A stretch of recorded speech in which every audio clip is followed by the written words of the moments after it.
लेकिन आज भारत को उन कार सेवकों का भी ना नमन करके धन्यवाद करने की जरूरत है, जिनके अनन्य बलिदान की वजह से आज ये असंभव सा लगने दिखने वाला काम संभव होने जा रहा है, जिनके अनन्य बलिदान जिन्होंने देकर राम मंदिर की कल्पना को ना जीवंत कर दिया है। आज मैं खुद 30 अक्टूबर 1990 जिस पुल पर गोलीबारी हुई थी, जहां पर कार सेवकों का बलिदान हुआ था, आज मैं वहां खुद गया था और परिवारों से भी मैंने बात की।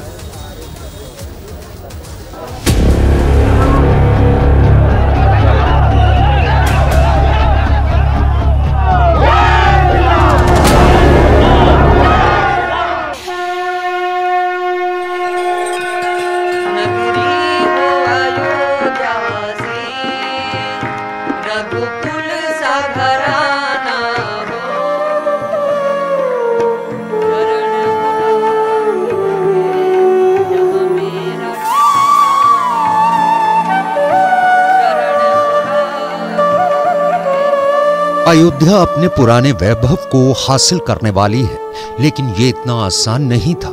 इसके पीछे कार सेवकों का बलिदान नहीं भूला जा सकता है, जिन्होंने प्रभु श्री राम के लिए अपने प्राण न्यौछावर किए, पुलिस की गोलियां सीने पर झेली और कई दिन और महीनों तक जेल की सलाखों के पीछे रहे। कार सेवकों के बलिदान को भी याद करने का दिन है। इस वक्त हम जब आप गोंडा से अयोध्या की तरफ जाते हैं, अगर मैं कैमरा पर्सन प्रदीप को कहूं तो ये पुल जो है सामने राम की पैड़ी आपको नजर आ रही है, ये पुल जो है वो गोंडा में है। और इसी पुल के बारे में बताया जाता है कि जब 30 अक्टूबर 1990 जो गोलीकांड हुआ था, यहां से लाखों की संख्या में जो कार सेवक है इस तरफ नदी पुल से अयोध्या की तरफ कूच कर रहे थे, और यहाँ इस पुल पर भी गोली चली थी, 1 से 2 लोगों की मौत, यहां पर भी कार सेवकों का बलिदान इस पुल पर भी हुआ था।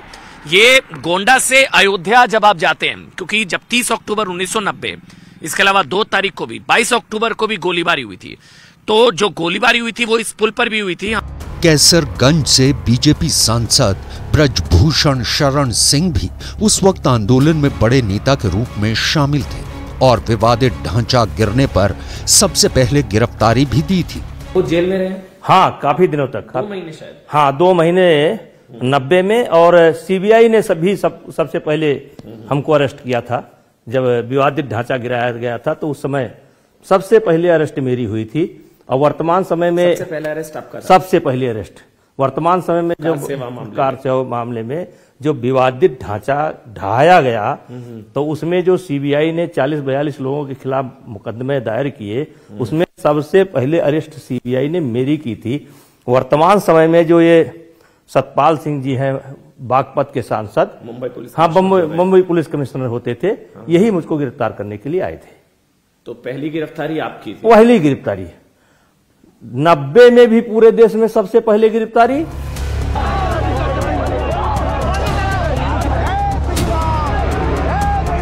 मुझको गिरफ्तार किया सबसे पहले मैं गया।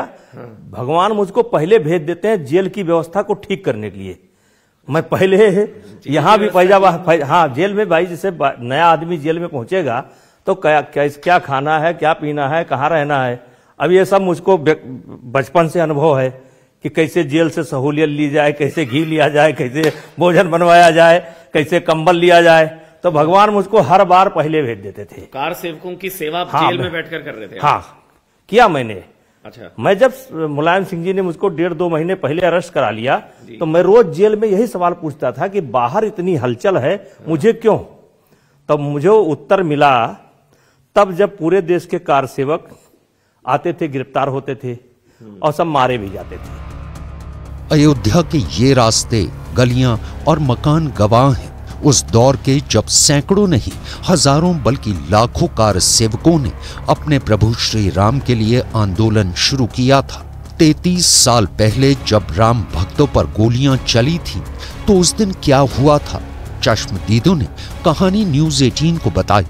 तो बलिदान यहीं पर हुआ कुछ कार सेवकों का? इस जगह पर जब गोली चली 2 नवंबर को और 30 अक्टूबर को, 2 दिन जब अंदर गोली चल जाती थी, जब सूचना आती थी, तो उसके बाद यहाँ लाठीचार्ज और फायरिंग होती थी। कुछ लोग पुल के नीचे कूद गए। अच्छा, यहीं से पुल के नीचे? हाँ, वहाँ आगे जाकर के जब बीचों बीच में पहुंचने के बाद लोग वहाँ नीचे पुल के नीचे कूद जाते थे। जब पुलिस का फायरिंग हुआ, लाठीचार्ज हुआ, आंसू गैस का मुझे ध्यान है कि आंसू गैस का गोला आकर के गिरा तो वहां लोगों के कार सेवकों के हाथ में डंडे थे, उसको उठा करके पुलिस के तरफ ही फेंक दिया करते थे। 22 अक्टूबर 1990 को 22 साल के सत्यवान भी मंदिर आंदोलन में शामिल होने अयोध्या पहुंच रहे थे, लेकिन इसी पुल पर पुलिस फायरिंग में उनकी जान चली गई। हमारे गांव कलकत्ता के और बाहर के तमाम बिहार उहार के तमाम कार सेवक रुके थे, उन खाने वाने का इंतजाम था और इसके बाद उनको नदी उस पार कराना था और नदी उस पार, तो इसमें दरोगा जो हस्तक्षेप करने लगे। अब आए कहे कि जो है आप लोग कार सेवक यहाँ भगा दीजिए। इसमें कार सेवकों में हाथापाई हुई, इसके बाद गोली चलने लगी। उसी में हमारे भाई सत्यवान सिंह शहीद हो गए और आप चंद्र यादव मर गया उसमें, जो है उसका 2 लोगों को 22 अक्टूबर की थी, नाव से लोग जा नहीं सकते थे, लाखों की भीड़ थी और जाने को धक्का मुक्की हो रही थी। लेकिन जब उधर से वहां गोली चलती थी तो पुलिस इधर गोली चलाती थी, आंसू गैस छोड़े, और जब यहाँ गोली चली तो हमारे समझ से सैकड़ों लोग नदी में कूद गए और उसमें से कितने लोग मरे, कितने की लाशें गायब हो गई, ये आज तक नहीं पता लग पाया, सही अनुमान नहीं लगा। राजू दास अभी